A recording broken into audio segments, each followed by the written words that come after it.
Okay okay okay. Yes sir. आप अपने आप को थोड़ा सा और विस्तार में बताएं। और मैं आपको ये बताना चाहूंगा कि हमारा और आपका ये कम्युनिकेशन है, ये रिकॉर्ड हो रहा है, तो जो भी आप बोले वो जिम्मेवारी के साथ बोले। Okay okay okay. Yeah. Sir currently I am pursuing a diploma in Ambedkar Institute of Technology. Now I'm third year student, and currently I do internship in IT Recruiter, and my past internship is a first internship with Key Cyber is a 6-month internship in cybercrime investigation research. My second internship in VIS Group as a cyber security expert, and my third internship is a mission Crime Free Bharat as a cybercrime investigator and digital forensic. आप ये बताइए कि to what extent you have developed expertise. एक तो ये होता है कि हम इंटर्नशिप कर लेते हैं और हल्की फुल्की, जैसे अभी लास्ट बैच हमने क्राइम फ्री भारत में देखा है कि उसने बहुत मीनिंगफुल काम नहीं किया है, ठीक है ना? Yes, sir. मतलब it was I think very cursory kind of work and they could not make even a single presentation to me. तो ऐसी इंटर्नशिप करने से कोई फायदा नहीं है, राइट? प्रैक्टिकली इंटर्नशिप के दौरान it should not be A learning phase, it should be A demonstration phase, right? Yes, sir. इसका मतलब है कि आप अपने इंस्टीट्यूट से सीख के आ रहे हैं और क्राइम फ्री भारत जो आपको विजन दे रहा है उसकी कोडिंग करके एक फाइनल प्रोडक्ट में डेवलप करें जिससे लोगों को फायदा हो। Sir, I developed one tool in Crime Free Bharat. It's a digital forensic tool. It's a stenographic tools and second year cyber security. अभी जानबूझ के आप हिंदी में बात करिए क्योंकि ये लार्जर ऑडियंस के लिए कवर हो रहा है। हम आपसे जो भी बात कर रहे हैं ये हम और आपके बीच की बात नहीं है। क्या यह वार्तालाप कुछ स्टूडेंट्स में, कुछ इंस्टीट्यूट में उस एनर्जी का संचार कर सकती है, ये इसकी सोच है। तो हमारा मकसद ये है कि हमारी वार्तालाप से क्या अन्य छात्रों में, अन्य इंस्टीट्यूट में उस एनर्जी का संचार हो सकता है जो वर्तमान में विलुप्त है। Okay okay okay. तो एक बार अपना नाम आप फिर से बताइए। I could not really properly hear. Sir Chetan Bansal. Chetan Bansal. Chetan Bansal. Chetan, यदि मैं एक स्टेटमेंट ये कहूं कि साइबर क्राइम एक इम्पॉसिबल क्राइम है यदि हम अच्छी व्यवस्था क्रिएट करें। Yes, और sir. साइबर क्राइम का अवेयरनेस अपने आप में एक व्यवसाय बन गया है। इस व्यवसाय से हमें दूर होना चाहिए क्योंकि यह भय कारित कर रहा है और लोग बाग इससे पैसा बना रहे हैं। ये साइबर अवेयरनेस बिल्कुल मुझे एंटीवायरस जैसा दिखता है जिसमें वायरस भी खुद बनाया जाता है और एंटीवायरस भी खुद बनाया जाता है और पब्लिक को एंटीवायरस के नाम पर लूटा जाता है। ये बिल्कुल यही धंधा बन गया है। Yes, sir. Do you agree with this? Yes, sir, I agree, but इसमें कई चीजें जो मैं थोड़ा सा बोलना चाहूंगा। इसमें साइबर क्राइम को ना जो लोग मतलब अलग क्राइम में जा रहे हैं वो लोग क्राइम में जा रहे हैं तो उन्हें अवेयर का पता ही नहीं है। पर जैसे अगर मैं सिंगल पर्सन की बात करूँ तो नॉन आईटी फील्ड। अच्छा, ये बता, चलिए हम इस क्वेश्चन को थोड़ा सा अलग ढंग से रखते हैं, है ना? उससे आपको जो जवाब देना आसान हो जाएगा। Okay sir. एक कैटेगरी को, पब्लिक को एक कैटेगरी को रखते हैं कि साइबर क्राइम करने वाला, और दूसरा बात है साइबर क्राइम का विक्टिम, राइट? अब हम विक्टिम की अवेयरनेस नहीं करते हैं, हम साइबर क्रिमिनल की अवेयरनेस करते हैं कि साले हम तुमको कैसे पकड़ के कूटेंगे ये समझ ले, और तू समझदार व्यक्ति है, थोड़ा सा धन पाने के लिए तू ये कर रहा है, तू जेल में सड़ जाएगा। तो यदि साइबर क्रिमिनल साइबर क्राइम करने की हिम्मत नहीं करेगा तो हमें इतने सारे बेचारे लोगों को जो है अवेयरनेस भी नहीं करना पड़ेगा और वो एक अच्छे संसार में जी पाएंगे। अभी वो एक धूर्त संसार में जी रहे हैं। ये एग्री, पर यहाँ पे जो कई लोग हैं, जैसे अगर मैं झारखंड के साइड का बात करूँ वहाँ पे उन्हें पता ही नहीं साइबर क्राइम में, उन्हें बस ट्रेन किया जा रहा है इन चीजों के लिए। उन्हें बाद में पता चलता है जब वो अरेस्ट होता है पुलिस के थ्रू या उनकी फोटो आती है मीडिया में, जब उन्हें पता चलता है अरे ये क्राइम है। उन्हें नहीं पता होता, उन्हें बस पैसे कमाने के लिए एक जॉब दे दी जाती है। हाँ, मेरा कहना यही है कि हमारा जो है ना केवल जो है उनको समझाना, बल्कि उनको पकड़ के जेल में डाल देंगे। यदि एक व्यक्ति जेल में चला जाएगा तो उस पूरे गांव को जानकारी हो जाएगी कि एक क्राइम था और वो आदमी जेल में सड़ रहा है। Yes sir. तो हम उसको भाषा में क्यों समझाना चाहते हैं, हम उसको एक्शन में क्यों नहीं समझाना चाहते हैं? तो एथिकल में ज्यादातर लोग इसलिए नहीं बोलते कि हमें गवर्नमेंट सपोर्ट नहीं मिलता, और अगर हम बोलते भी है तो वहाँ पे हम नॉर्मली कुछ एक्शन होता नहीं देखिए, है। गवर्नमेंट एक ऐसी संस्था है जो धूर्तों ने पैदा की है, आपको मूर्ख बना के पैदा हुई है। ओके। ये आपको पहले तो ये समझना पड़ेगा कि आप अभी भी गुलाम हैं, आप स्वतंत्र नहीं हुए। यस इस बात को आप समझते हो क्या? Yes sir. तो यदि समझते हो तो मुझे समझाओ कि कैसे जो है आप अभी भी गुलाम हैं। सर क्योंकि अब पहले क्या था, पहले हम अंग्रेजों की गुलामी करते थे, जो वो बोलते थे, जो वो चिल्लाते थे वो होती थी। अब हम जो हमारे वो है नेता लोग, हम उनकी कर रहे हैं कि जो भी वो कर रहे हैं हमें उनकी चीजें माननी पड़ेगी, और नहीं मानोगे तो या तो जेल में जाओगे या आपका काम बेकार होगा। जैसा अभी इनकम टैक्स को लेके हुआ है कि आधे से ज्यादा इसमें इनकम टैक्स में समझ नहीं पाए हैं, और कई रूल अच्छे भी है, कई रूल बेकार भी है इसमें। तो सारी चीजें जैसे नहीं, जैसे आपने इनकम टैक्स की बात कही है, हम जो भी टैक्स वसूलते हैं वो हम एक रिसोर्स और फंड क्रिएट करते हैं, जिससे भारत का जो स्ट्रक्चर है, भारत के जो एम्प्लॉयज हैं, उनको पेमेंट हो सके और डेवलपमेंट से रिलेटेड काम कर सके। ठीक है ना? इसमें पुलिस सेना सभी आ जाएगी, राइट? अब यदि यही इससे 4 गुना पैसा यदि बिना टैक्स के मिल सकता है तो हम टैक्स फ्री भारत क्यों पैदा नहीं कर सकते हैं? क्योंकि टैक्स फ्री भारत पैदा करने से इनकी दादागिरी नहीं चलेगी। ये चेतन के ऊपर रेड नहीं डाल पाएंगे, चेतन को जो है ये ह्यूमिलिएट नहीं कर पाएंगे, चेतन को चोर कह के जेल में नहीं डाल पाएंगे। नहीं तो वहाँ पे इनके पास साइज वो आ जाता है। हाँ, करेक्ट। तो ये टैक्स जो है और जो भी इन्होंने संरचना रची है, ये अंग्रेजों का कुकृत्य है। अंग्रेजों ने जो भी कानून बनाए थे वो इसलिए बनाए थे कि वो अपने साम्राज्य को चलाते रहे, राइट?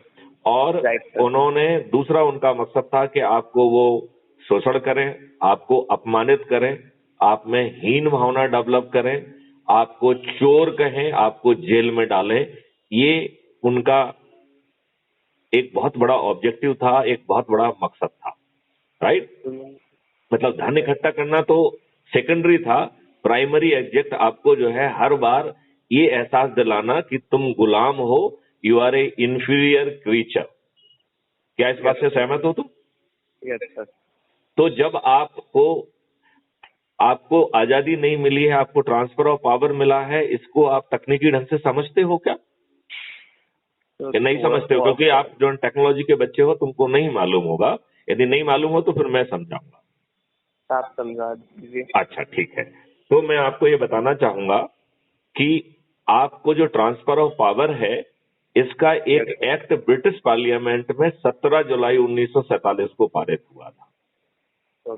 जिसका नाम था इंडिया इंडिपेंडेंस एक्ट 1947। 17 जुलाई को इसको ब्रिटिश पार्लियामेंट लंदन में पारित करके 18 जुलाई 1947 में इसमें क्वीन ने अपनी एसेंट दी थी। ठीक है ना? और वो कानून बन गया था। उस कानून के तहत ट्रांसफर ऑफ पावर हुआ, राइट? तो आजादी कहां से हुई? जब आजादी नहीं कहलाई ना, ये ट्रांसफर ऑफ पावर कहलाया, नंबर 1। इसमें जो इंडिपेंडेंट वर्ड यूज है वो केवल टाइटल में मूर्ख बनाने के लिए यूज किया गया है। इस पूरे एक्ट में इंडिपेंडेंस या इंडिपेंडेंट वर्ड का कहीं यूज नहीं किया गया है। आपका संविधान भी इसी लाइट में इन्हीं धूर्तों के संरक्षण में बनाया गया, इसलिए आपके संविधान ने आपको कहीं भी नेशन करके संबोधित नहीं किया है। आपके संविधान में आपको स्टेट कहा गया है। मतलब वो आपको नेशन के रूप में देखना ही नहीं चाहते थे, और अंग्रेजों ने आपके प्रतिनिधि को ये ट्रांसफर ऑफ पावर नहीं किया है। किसको ट्रांसफर ऑफ पावर किया है? जो उनके रूल्स थे, जो उन्होंने सिलेक्ट किया था जिसको। तो किन्होंने उसको सिलेक्ट किया था? जवाहरलाल नेहरू को। Yes, और sir. जवाहरलाल नेहरू को क्यों सिलेक्ट किया था? क्योंकि वो दुबले पतले चरित्र का अंग्रेजी बोलने वाला ब्रिटेन में पड़ा हुआ व्यक्ति था। ठीक है ना? और इस व्यक्ति को वर्किंग कमेटी में 0 वोट मिला था। सरदार पटेल को 12 वोट मिले थे, 2 वोट जो है कृपलानी जी को मिले थे और 1 वोट किसी अन्य को मिला था।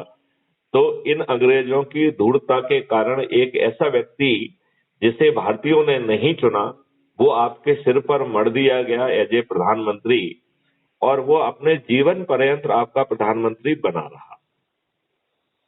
इस बात से आप सहमत हैं क्या? Yes, sir. है ना?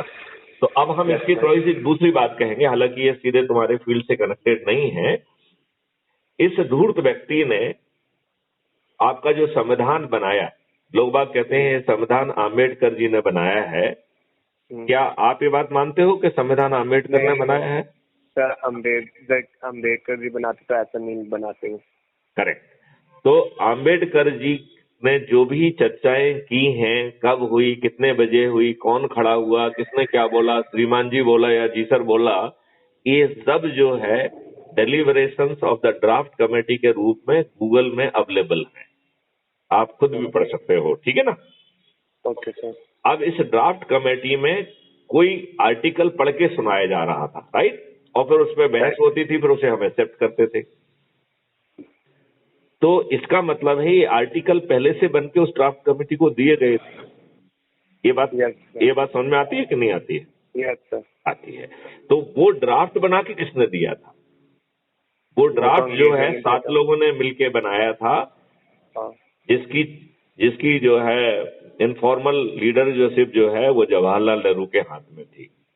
और जवाहरलाल नेहरू इसको रिफाइन करने के लिए कोई ड्राफ्ट कमेटी नहीं बनाना चाहता था, वह इस कार्य को एक अंग्रेज को देना चाहता था। लेकिन गांधी जी के दबाव के कारण डॉक्टर बी.आर. अम्बेडकर के नेतृत्व में ड्राफ्ट कमेटी बनी, नहीं तो ड्राफ्ट कमेटी ना होती, ना ही डॉक्टर बी.आर. अम्बेडकर उसमें होते। ये जानकारी आपको है क्या? नहीं, पहली नहीं है। ठीक है ना? ये मुझे भी कुछ समय पहले ही मालूम पड़ा। तो एक व्यक्ति इतना सारा जनरल स्टडीज में हाईएस्ट मार्क्स पाए, कॉम्पिटिटिव एग्जामिनेशन दिया, उसे भी नहीं मालूम था ये, तो मुझे खुद भी नहीं मालूम था। ठीक है ना? ये अभी जो मैं वर्तमान में अध्ययन कर रहा हूँ, उससे मुझे बहुत सारी चीजें मालूम पड़ रही। ठीक है ना? ओके। तो इस जो ड्राफ्ट जो बी.आर. अम्बेडकर जी को दिया गया था, इसमें 433 आर्टिकल थे, और जो बढ़ के जो है आज के वर्तमान स्वरूप में कन्वर्ट हुए, जिसमें कुछ प्रावधान दाएं बाएं सेंटर से लिए गए हैं। 80% प्रावधान जो है वो आपका जो गवर्नमेंट ऑफ इंडिया एक्ट 1935 है, जो अंग्रेजों ने अपने साम्राज्य को चलाने के लिए बनाया था, उसके प्रावधान एज इट इज ले लिए हैं। अब ये बताइए, ये बड़ी शर्म और उसके विषय नहीं है कि एक आर्टिकल 333 है जो कहता है कि भारत के पार्लियामेंट में 2 जो मेंबर प्रेसिडेंट नॉमिनेट करेगा वो एंग्लो इंडियन होंगे, और भारत के हर प्रदेश में एक मेंबर जो है ना विधानसभा में एंग्लो इंडियन होगा। ये नियम भी है। ठीक है? अभी एंग्लो इंडियन कौन है? ये उन अंग्रेजों की औलादें हैं, और अवैध औलादें हैं तो कहना कोई बुराई नहीं होगी। इन अंग्रेजों की औलादों का हम हित क्यों संरक्षण करें? हमारे संविधान ने इनके लिए 2 सदस्य क्यों रखे? क्यों सर? ये इस बात को दर्शाता है कि यह जो संविधान है वो आम्बेडकर जी ने नहीं बनाया है। आपको लगता है कि आम्बेडकर जी जो है ना अंग्रेजों के लिए 2 आदमियों का प्रावधान करते? नहीं करते, कभी नहीं करते। ठीक है ना? अब सवाल उठता है कि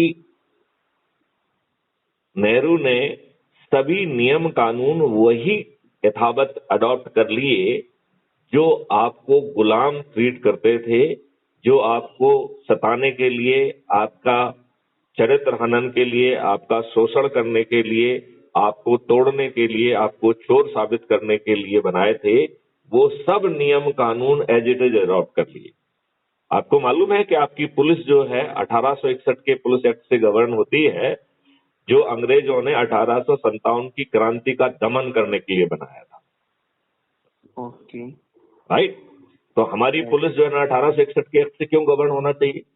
क्या हम इतने नालायक और निकम्मे लोग हैं कि एक अच्छा एक्ट भी नहीं बना सकते हैं? नो सर, ऐसा नहीं है। तो फिर क्यों चल रहा है ये? और जब भी कोई अच्छा परिवर्तन की बात करते हैं तो ये आज के नेता, उनकी रूहें कांप जाती हैं, और वो कि अच्छे बदलाव जिससे आपको एक अच्छी पुलिस मिले, यह इनकी कल्पना के बाहर की बात है। आप इस बात को समझ रहे हैं चेतन जी आप? Yes sir, yes sir. अच्छा, अब फिर इन्होंने इन नियम कानून को इम्प्लीमेंट के लिए उसी ब्यूरोक्रेसी को रखी जो कि गुलामों को हैंडल करने के लिए बनाई गई थी। तो आप उस ब्यूरोक्रेसी के सामने और आप उस जुडिशरी के सामने, आप उस मजिस्ट्रेसी के सामने क्या थे? गुलाम। क्या थे? क्या थे? गुलाम। राइट। कुर्सी में बैठने के लिए कुछ लोगों को ही कुर्सी मिलती थी, उनको कुर्सी नशीन कहा जाता था। राइट। ऐसी थी हमारी व्यवस्था। हमने उस व्यवस्था को एज इट इज अडॉप्ट कर लिया। इस व्यवस्था के सामने आज आप आज भी गुलाम हैं। आज चीफ सेक्रेटरी से लेके, पटवारी से लेके चीफ सेक्रेटरी, सिपाही से लेके डीजी, और यही स्थिति सभी विभागों की है। ये सभी लॉर्ड हैं। एक सिपाही आपके साथ कुछ गलत कर दे, आपकी एड़ियां घिस जाएंगी।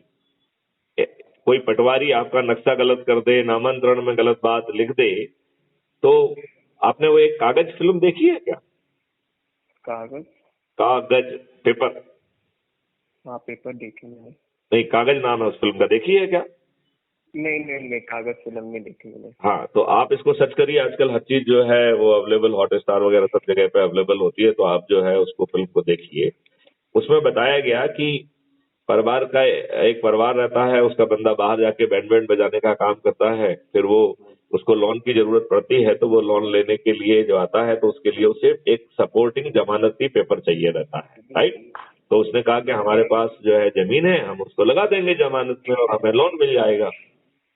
जब उसे मालूम आता है तो उसे मालूम पड़ता है कि तो उसे तो मृत घोषित कर दिया है, और उसके चाचा बच्चा भतीजों ने उसकी जमीन को अपने नाम कर लिया है, क्योंकि ये मर गया है, और चूंकि ये मर गया है तो जमीन किसी न किसी के पास तो जाना चाहिए। तो जो नेक्स्ट ईयर हुए उनको मिल गई वो।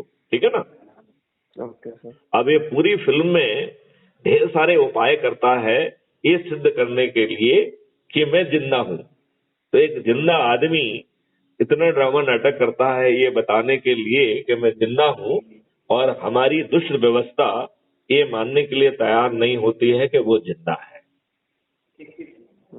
ये फिल्म बहुत अच्छी फिल्म है जो हमारे इस तर्क को साबित करने के लिए कि हम गुलाम हैं।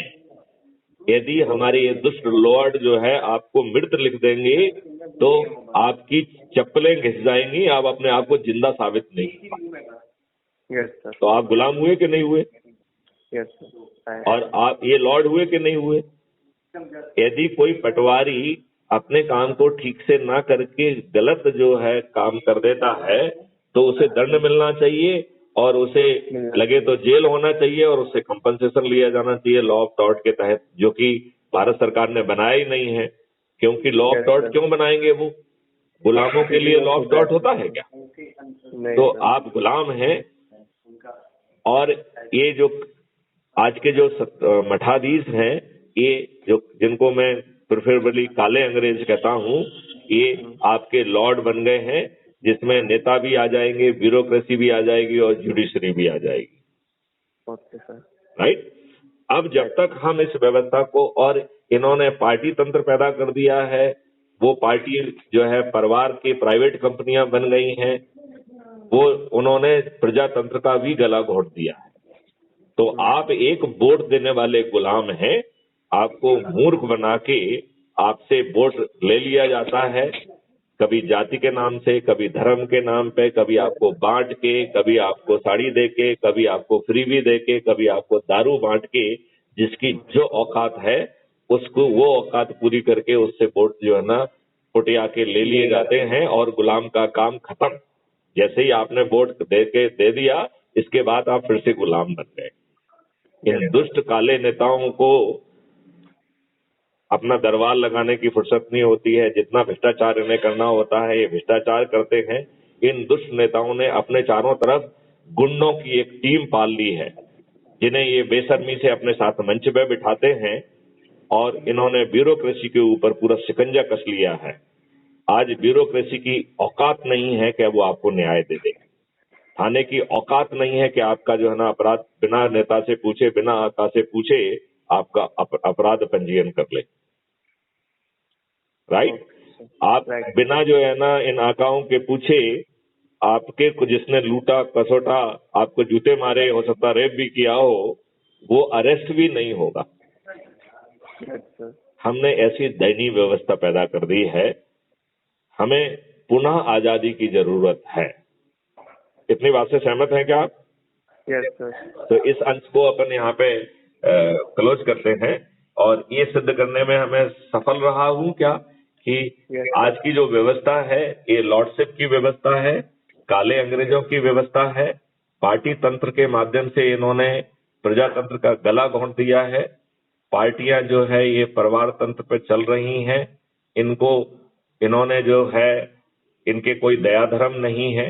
ये पैसे लेके टिकट बांट रही हैं और अपने ही लोगों को टिकट दे रही हैं। ऐसी बहुत बेकार सी जो है व्यवस्था जो है चारों तरफ चल रही है। इस बात से आप सहमत हैं? Yes sir. ओके। और ये टिकट किसको दे रहे हैं? पैसे लेके दे रहे हैं, अपने भाई भतीजों को दे रहे हैं, अपराधियों को दे रहे हैं, जाति और धर्म के आधार पर दे रहे हैं।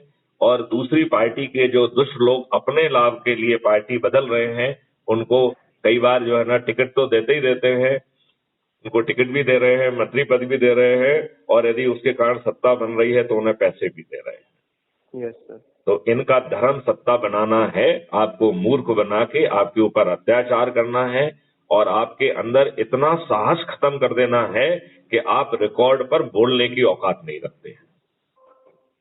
तुम एक बहुत बहादुर बच्चे हो जब मैंने कहा कि ये रिकॉर्ड हो रहा है और आपने कहा कि ठीक है सर हम बात करेंगे। अदरवाइज बड़े बड़ों को हमने देखा है कि उनकी तो सिट्टी पिट्टी भी गोल हो जाती है। Thank you. सच तो बोल सकते हैं ना कोई भी, वो तो राइट टू फ्रीडम है, राइट टू स्पीच। नहीं, हम गुलामी हमारे खून में इतनी घुस गई है, डर हमारे खून में इतना घुस गया है और हम अपने छोटे छोटे लाभ को बचाए रखने के लिए इतने डरे हुए प्राणी हो गए हैं कि हम इस अपने सो कॉल्ड प्रजातंत्र में अपने मन की बात भी निर्भीकता से नहीं कह पाते हैं, जहां पर राइट टू स्पीच आपका फंडामेंटल राइट है। Yes sir. ये बात आप मान रहे हैं क्या? Yes sir.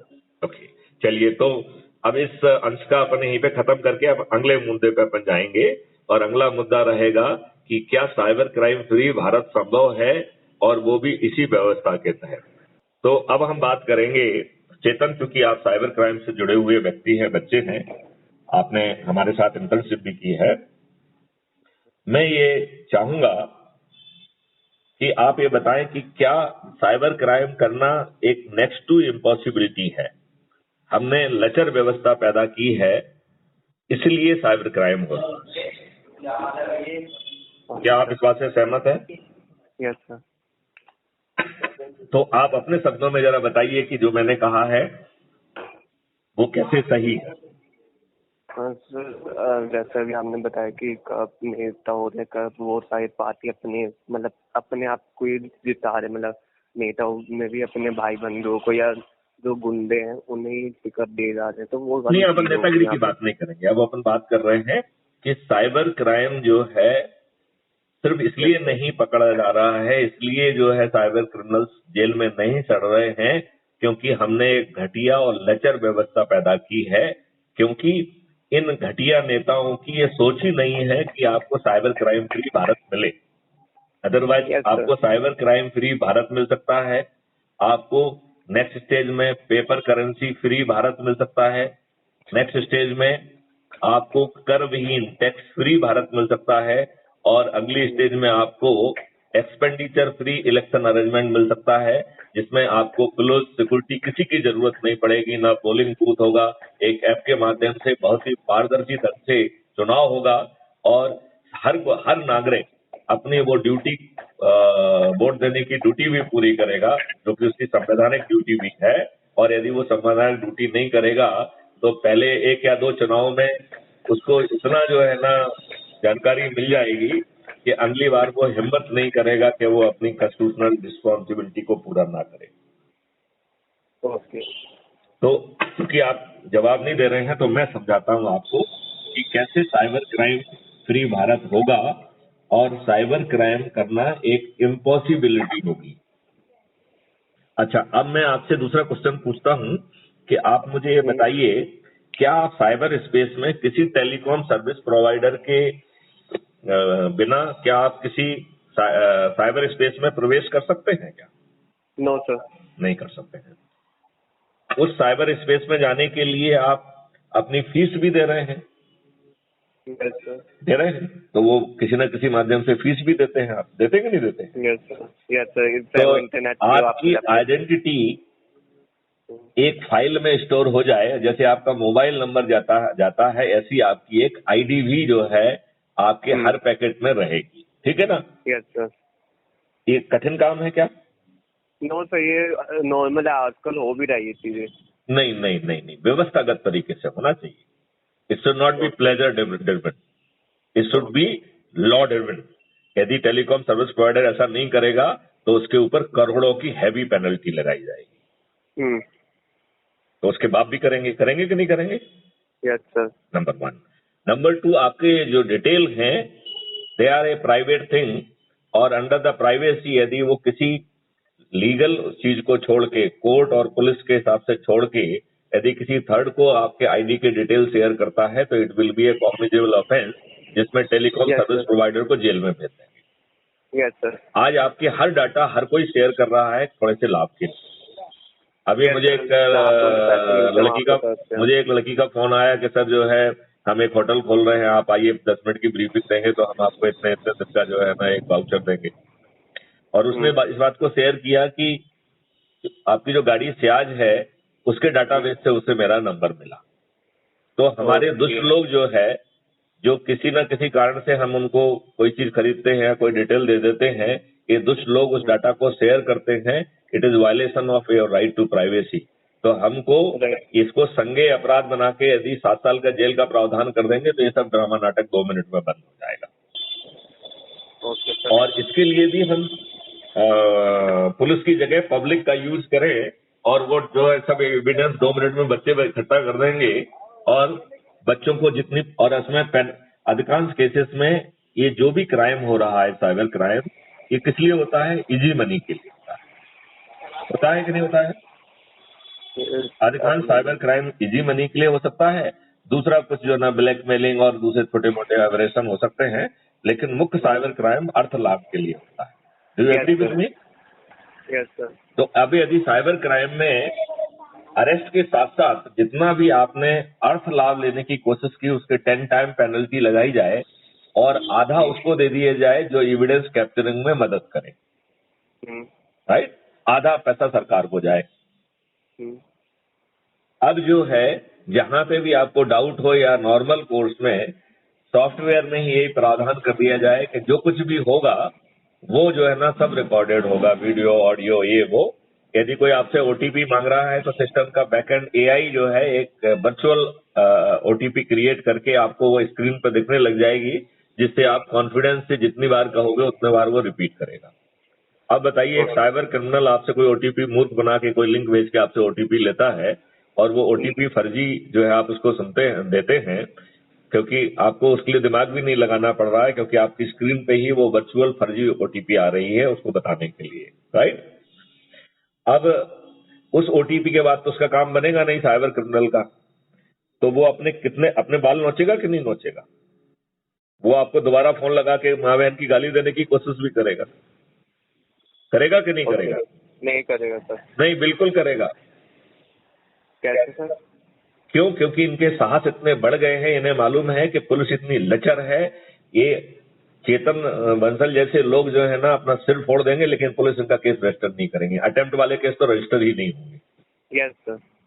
तो जब आपका तुम्हारा केस ही रजिस्टर नहीं होगा तो जो उधर बैठा हुआ है जो आपको माँ बहन की गाली देगा उसका क्या बिगड़ने वाला है? कुछ भी नहीं होगा। करेक्ट। तो इसलिए जो है वो आपको फ्रस्ट्रेशन में गाली भी देगा कि साले नालायक, तूने गलत ओटीपी बताई मुझे, तेरे को मैं जूते मारूंगा। मैं एक एक्सट्रीम केस बता रहा हूं, मैं नॉर्मल नहीं कह रहा हूं, मैं जस्ट ये बता रहा हूं कि क्रिमिनल इतना फ्रस्ट्रेट हो जाएगा, राइट, नंबर 1। और बैक एंड इंजन सभी एविडेंस को, ऑडियो वीडियो सबको, पूरा उसका कंडक्ट का डेट टाइम और लोकेशन के साथ लॉक करके हैश वैल्यू से प्रोटेक्ट करके वो क्लाउड स्पेस में चला जाएगा। तो उसकी रिपोर्टिंग करने की भी आपको कुछ जिन्नत नहीं उठाना है, राइट। बैकएंड इंजन आपकी एफआईआर दर्ज करा देगा, ठीक है ना। बैकएंड इंजन सभी प्रूफ पुलिस को दे देगा। यदि पुलिस बहुत बिजी है तो सीएफबी के वॉलंटियर उसे गिरफ्तार भी कर लेंगे, राइट राइट। और जो भी वॉलंटियर काम करेंगे उसको हर काम के बदले में एक रेवेन्यू स्ट्रीम मिलेगी। और चूंकि अपन अपराधियों से करोड़ों रुपए वसूल करेंगे तो हम पेमेंट करोड़ों में कर पाएंगे, तो हमारे वॉलंटियर्स करोड़पति अपने आप हो जाएंगे। आप बताओ, आपकी औकात है कि आप क्राइम करेंगे? मैं आपसे पूछ रहा हूँ, 1 मिनट जो है, मैं आपको 1 मिनट के लिए, प्लीज डोंट माइंड, 1 मिनट के लिए मैं मान लेता हूँ you are a cyber criminal. अभी जो मैंने खाका खींचा है, क्या आपकी औकात है कि आप साइबर क्राइम करेंगे? ये सामने वाला मेरे से दबाव चेतन, इसको लूज वर्ड में मत कहो, बहुत एकदम एफर्टिकली कहो। तुम कहते हो कि हाँ हम कर सकते हैं तो कहो हाँ सर मैं कर सकता हूँ। मैं आपसे पूछता हूँ, जो हमने खाका बुना है कि हमारे पास रियल टाइम बेसिस पे पूरे एविडेंस कैप्चर हो रहे हैं, रियल टाइम बेसिस पे जो है हमारे कौन फोन कर रहा है उसकी आईडी ऑलरेडी हमारे पास कैप्चर्ड है, उसकी लोकेशन कैप्चर्ड है, और ये सब डाटा नॉन मैनिपुलेबल होके डेट टाइम और लोकेशन के साथ स्टैम्प होके हैश वैल्यू से प्रोटेक्ट होके क्लाउड स्पेस में पहुंच रहा है।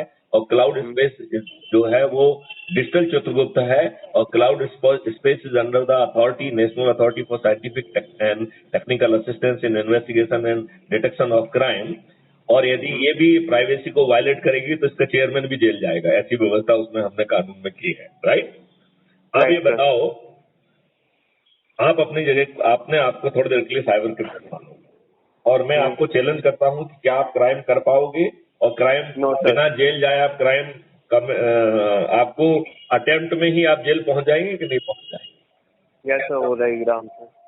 तो आप एक पढ़े लिखे होशियार व्यक्ति हैं, अर्थ लाभ के लिए जो आप साइबर क्राइम कर रहा है, क्या साइबर क्राइम करना आपके ख्वाब में भी आएगा? काम में तो, एक्शन में तो छोड़ दीजिए, ख्वाब में भी नहीं आएगा। साइबर क्राइम के नाम से आपकी रूहें कांप जाएंगी कि नहीं कांप जाएंगी? Yes sir. हम चाहें तो इसमें पुलिस के बिना भी एक संभव कर सकते हैं, यदि पुलिस बहुत ओवरबर्डन है, क्योंकि पुलिस तो नेताओं की चमचीगिरी के अलावा उसके पास और कोई काम है नहीं, तो उसे चमचीगिरी करने दो ना, जो काम उसे अच्छा लगता है वही करने दो उसे। हम क्या electronic cop, electronic evidence, electronic volunteers के माध्यम से ये सब डाटा कैप्चर करके और कोर्ट में उसे प्रूव करके उसे जेल में सड़ाने के लिए पर्याप्त व्यवस्था बिना पुलिस के नहीं कर सकते? हाँ या नहीं? आप कहेंगे नहीं साहब कानून में प्रावधान नहीं, तो कानून हमने बनाया है, कानून बदल देंगे, उसकी क्या दिक्कत है? कानून कोई विदेश से बन के आए क्या? सर मैं यहाँ पे ये डिस्कशन में बाद में कहूँ क्योंकि अभी मेरी मीटिंग है 10 मिनट में। चलिए अपन इसको 10 मिनट के पहले ही खत्म करेंगे। अगली बार अपन ये मीटिंग ये करेंगे कि चेतन भंडारी जो है, सॉरी चेतन बंसल अपने साथियों के साथ इस व्यवस्था में क्या भूमिका निभा सकता है। Okay sir. क्योंकि देखो ये दुष्ट तो ये व्यवस्था पैदा नहीं करेंगे, तो कानून का ड्राफ्ट भी हमें पैदा करना होगा, टेक्नोलॉजी भी हमें पैदा करनी होगी, और परिवर्तन का आधार भी हमें बनना होगा। और यदि ये दुष्ट नेता नहीं बदलेंगे तो क्राइम फ्री भारत पार्टी अवतरित होगी और इन दुष्ट नेताओं को नेस्त नाबूद कर देगी, नष्ट कर देगी। ये करना संभव है कि नहीं है? तुम्हारा यंग माइंड क्या कह रहा है? करना तो चाहिए, करना सही है। चलिए तो हम मिलजुल के ऐसी व्यवस्था जमीन पर उतारेंगे।